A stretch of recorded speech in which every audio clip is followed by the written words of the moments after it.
Solo levelling के बिल्कुल episode पर आप सभी का स्वागत है। तो आज हम लोग बात करने वाले हैं सोलो लेवलिंग के सीजन 2 एपिसोड नंबर 5 के बारे में।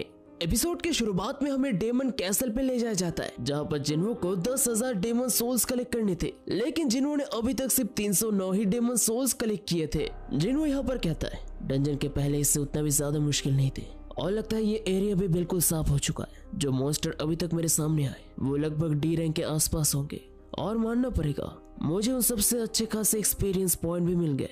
असली दुनिया पे मुझे लेवल अप करने के लिए 9 सी रैंक के गेट को रेड करना पड़ता है, लेकिन यहाँ पर लेवल अप करने के लिए मुझे सिर्फ 4 घंटे लगते हैं। जितना मैं लेवल अप करता हूँ मेरा एक्सपीरियंस और लेवल उतना ही बढ़ जाता है। तो इसका मतलब इन सब के साथ साथ मैं भी और भी ज्यादा ताकतवर बनते जाऊंगा। जब मैं बाई क्यूनो से मिला तब मैंने रियलाइज किया कि मेरा पावर अभी तक इस रैंक के हंटर के समान है, लेकिन मुझे उससे भी ताकतवर बनना होगा। यहाँ पर जिन्हो को एक परमिट मिलता है जिसकी मदद से वो सेकंड फ्लोर में जा सकता था। सेकंड फ्लोर में जाने के लिए जिन्हो को एक डिविनेशन सर्कल ढूंढना होगा। जिन्हो इसके बाद अपने एक शैडो सोल्जर को बुलाता है और आइस बियर का पैक लीडर वहाँ पर अपीयर होता है। जिन्हो आइस बियर के लीडर का साइज देखकर उसे नाम देता है टैंक। इसके बाद जिन्हो उसकी पीठ के ऊपर चढ़ जाता है और वो दोनों आगे बढ़ने लगते हैं, लेकिन तभी जिन्हो के सामने कुछ छोटे मोटे मॉन्स्टर आ जाते हैं। लेकिन जिन्हो टैंक उन सबको मसलने के लिए कहता है। पलक झपकते ही टैंक उन तीनों का काम खत्म कर देता है। जिन्हो को यहाँ पर सामने आसमान से एक तेज रोशनी देखने मिलता है और वही पर ही था डिविनेशन सर्कल। जिन्हो और टैंक वो दोनों उसी सर्कल की तरफ बढ़ने लगते हैं।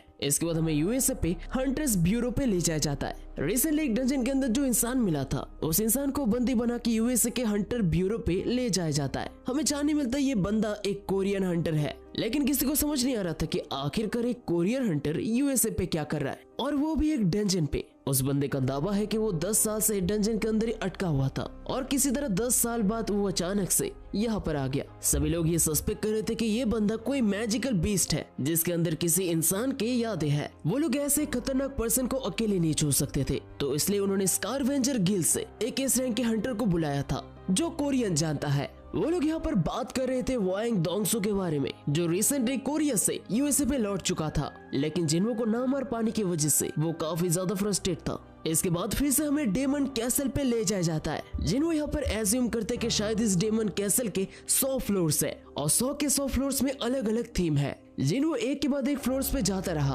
और मैजिकल बीस्ट को मारता रहा। हर एक फ्लोर में यहाँ पर जिन्हो को नेक्स्ट फ्लोर में जाने के लिए उसका परमिट मिलता है। ऐसे करते करते जिन्हो दूसरा, तीसरा, चौथा और 27वां फ्लोर भी क्लियर कर देता है। अभी तक जिन्हो इन सब का मुकाबला बहुत ही आसानी से कर रहा था। जिन्हो को यहाँ पर बहुत सारे एक्सपीरियंस पॉइंट्स भी मिले थे और उसका कमांडर टच स्किल भी लेवल अप हो चुका था। जिन्हो ने अभी तक जिन मॉन्स्टर्स को मारा था वो लगभग यहाँ पर सी रैंक के करीब होंगे और जिन्हो ने अभी तक 10,000 में से 2,116 डेमन सोल्स कलेक्ट किए थे। लेकिन जिन्हो को एक ही प्रॉब्लम था। जिन्हो का ये लड़ाई था समय के खिलाफ। अगर इस कैसल में सच में 100 फ्लोर्स हुए तो जिन्हो इसे एक हफ्ते के अंदर क्लियर नहीं कर पाएगा। जिन्हो ऐसे यहाँ पर 47, 48, 49 और 50वें फ्लोर को भी क्लियर कर देता है। 50वां फ्लोर एक बॉस लेवल फ्लोर था जहाँ पर हमें बहुत सारे तगड़े तगड़े डेमन्स देखने मिलते हैं और इसके साथ साथ हमें सारे डेमन सोल्जर्स का एक बॉस देखने मिलता है जो काफी ज्यादा बड़ा था। जिन्हो यहाँ पर अपने शैडो सोल्जर्स को बुलाता है और इस बॉस मॉन्स्टर का जितने भी चमचे हैं उन सब का काम जिन्हो अपने शैडो सोल्जर्स के ऊपर छोड़ता है और जिन्हो यहाँ पर खुद चला जाता है बॉस मॉन्स्टर का ख्याल रखने के लिए। जिन्हो यहाँ पर कैमोफ्लेज इस्तेमाल करके अपने आप को गायब कर लेता है। दूसरी तरफ इग्रिस और बाकी सभी शैडो सोल्जर सारे डेमन्स को निस्तनाबूद करने लगते हैं।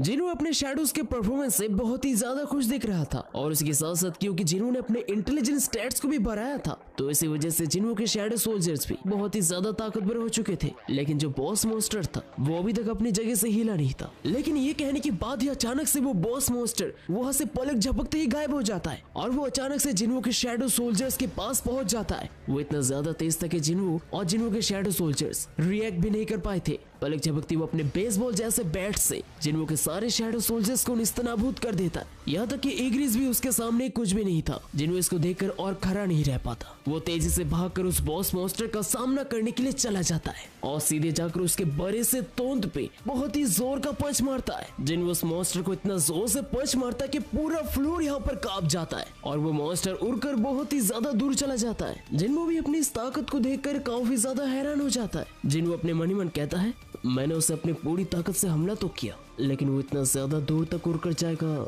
ये मैंने सोचा नहीं था। इसके बाद जिन्हो अपना स्टेटस चेक करता है। वो देखता है कि उसका स्टेट बहुत ही ज्यादा बढ़ चुके थे, लेकिन अचानक से वो बॉस मॉन्स्टर उठकर खड़ा होने लगता है। वो बॉस मॉन्स्टर अपना स्किल रेज इस्तेमाल करता है, जिसकी मदद से वो अपने पावर को 50% तक बढ़ा लेता है और इसके बाद वो तेजी से जिन्हो के ऊपर हमला करने के लिए आने लगता है। जिन्हो यहाँ पर समझ चुका था कि वो उसके हमले को ब्लॉक नहीं कर सकता। जिन्हो अपने शैडो सोल्जर आयरन टेक्स को इशारा करता है और इसके बाद आयरन अपना शील्ड तेजी से जिन्हो की तरफ फेंक देता है। जिन्हो यहाँ पर आयरन के शील्ड को कैच करता है और उस बॉस मॉन्स्टर के हमले को इस शील्ड की मदद से ब्लॉक करने की कोशिश करता है।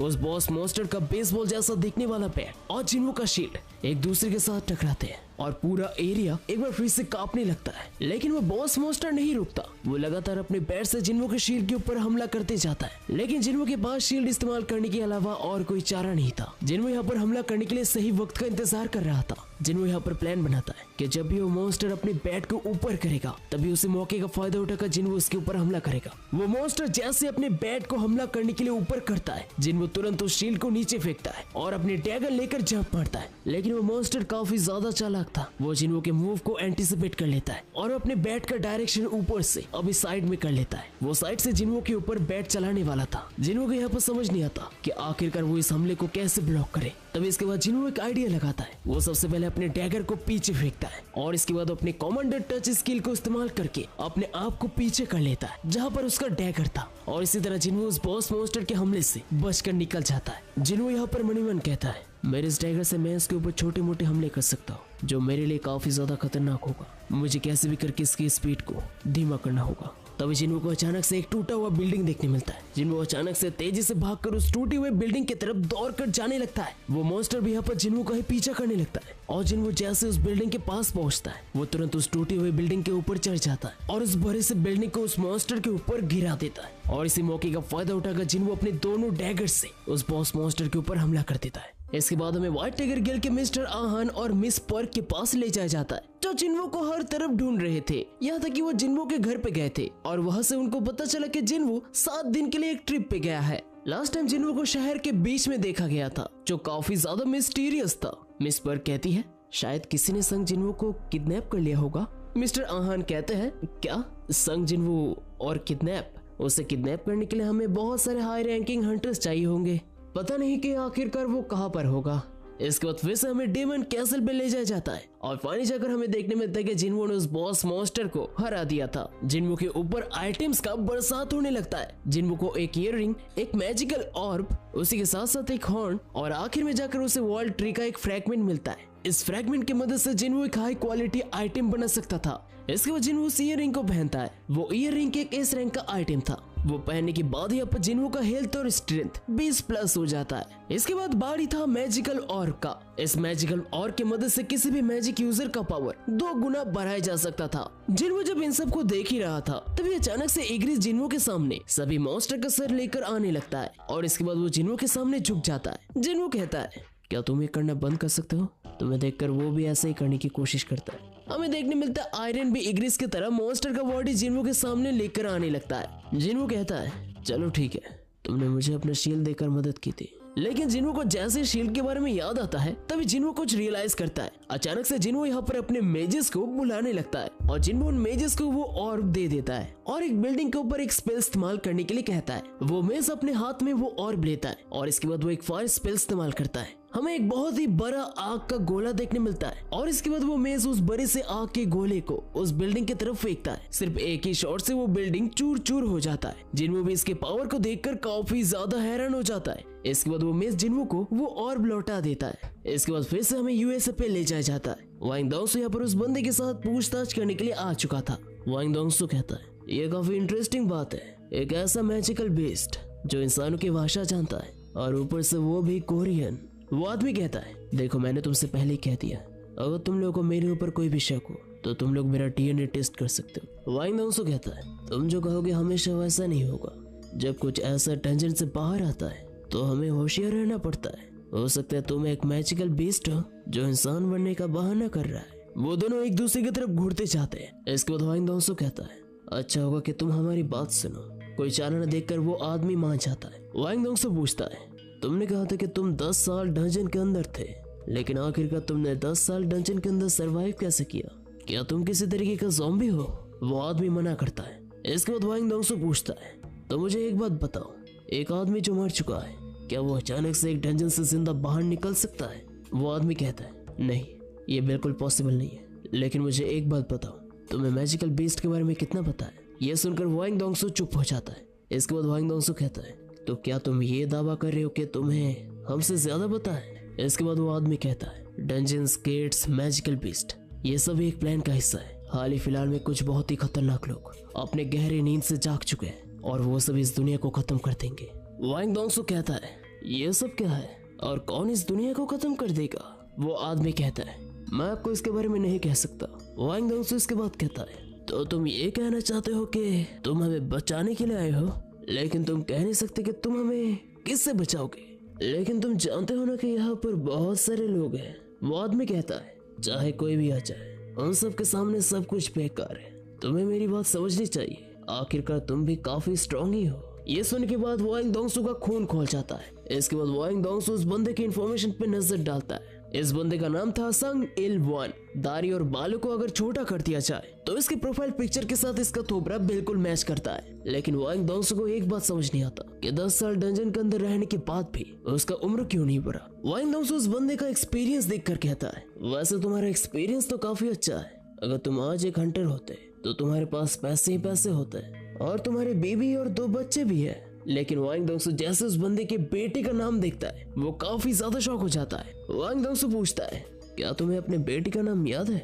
वो बंदा कहता है, मेरे बेटे का नाम संग जिन्हा है। वाइंग डोंगसू इसके बाद उसके बेटे का नाम पूछता है। वो बंदा कहता है, मेरे बेटे का नाम संग जिनवू है। यानी कि ये बंदा था जिन्हा और जिनवू का बाप। और ये देखने के बाद वाइंग डोंगसू स्माइल करता है। इसके बाद जिनवू के फादर पूछते हैं कि आखिरकार क्या हुआ है, लेकिन वाइंग डोंगसू जवाब नहीं देता और कहता है, मैंने तुमसे पहले ही कहा था ना, मैं अकेले यहाँ पर सवाल पूछूंगा और जवाब तुम दोगे। इसके बाद जिनवू के फादर भी अपना ऑरा रिलीज करते हैं और कहता है, मुझे अभी के अभी जवाब चाहिए। वाइंग डोंगसू कहता है, अच्छा, अगर मैंने जवाब नहीं दिया तो तुम क्या करोगे? जिनवू के फादर कहते हैं, अगर तुमने मुझे जवाब नहीं दिया तो मैं तब तक तुम्हें मारते रहूंगा जब तक तुम जवाब नहीं दे देते।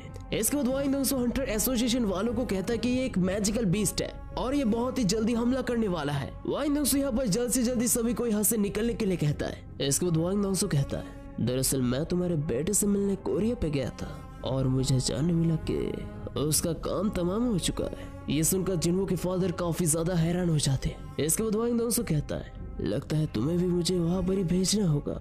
इसके बाद फिर से हमें डेमन कैसल पे ले जाया जाता है। जिनवू यहाँ पर नेक्स्ट फ्लोर में आ चुका था जहाँ पर जिनवू को अनडेड आर्मी देखने मिलता है और इसी के साथ साथ वहाँ पर अनडेड्स का बॉस भी था। जिनवू भी यहाँ पर अपने शैडो सोल्जर्स को समन करता है और जिनवू के shadow soldiers versus undead army का बैटल शुरू हो जाता है। जिनवू के शैडो सोल्जर्स एक के बाद एक सभी को काटते जाते हैं, जिसे देखने के बाद यहाँ पर अनडेड आर्मी का बॉस काफी ज्यादा हैरान हो जाता है। अनडेड आर्मी के बॉस को इतना सरप्राइज देखकर जिनवू कहता है, क्या हुआ, ऐसे हमारी तरफ क्यों देख रहे हो? तुम्हें क्या लगा था कि हम लोग कमजोर होंगे? खैर जो भी हो, मेरा काम तुम लोगों को मारना है और वो मैं अच्छे से करूंगा। और इसके बाद जिनवू अपने डैगर लेके उस अनडेड मॉन्स्टर के बॉस को एक ही झटके में खत्म कर देता है। And that's it for the solo levelling season 2 episode number 5। तो एपिसोड आप लोगों को कैसा लगा जरूर से मेरे को ऑब्वियसली कमेंट करो एंड चैनल बने तो चैनल को सब्सक्राइब करो। तो बस मिलते हैं एक नए वीडियो के साथ, तब तक के लिए बाय बाय।